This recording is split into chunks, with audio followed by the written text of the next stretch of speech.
دور من هي walaalkay maxaa kugu dhacay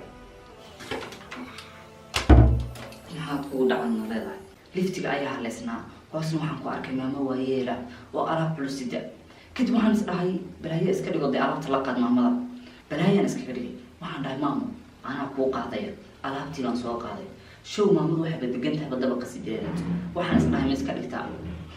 saan dhahay cimri tibay ceeb laguma sugootiye warda iska sii qaad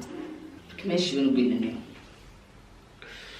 walaal hadda maadan qasaarin bal ajar xisaabso ibnu cabbaas waxa uu leeyahay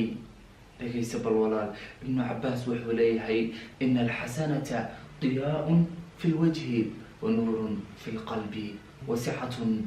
fi lrisqi wa raaxatun fi lbadan wa maxabbatun fi quluubi nnaas soomaali ahaan waxay noqonaysaa wanaagga wejiga ayuu nuuriyaa qalbigana wuu iftiimiyaa risqigana wuu ballaariyaa jirkana waxuu ka dhigaa mid caafimaad wanaagsan sidoo kalena dadka way ku jeclaanayaan qalbiyada dadka waxaa ku geliya jacayl maxaba ayay ku gelaysaa marka walaalkayga wanaagsan dhib malaha wallahi maanta wallahi yani ajar weyn ayaad shaqaysatay walaal ya khayru nnaas anfacahum linnaas dadka waxa ugu khayr badan qofka wax tara marka walaal insha allah ajar xisaabso biidn illah wanaagaas aad maanta maamadaas weeyarka aad u samaysayna ajarkeeda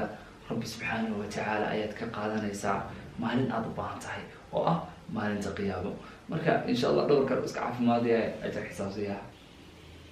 maasha allah allah waa fikrad fiican yaa nafsaas kuma ogeyn laakiin hadda kadib habartan arka oo alaab culus wada anaa la soo qaadaya guddaa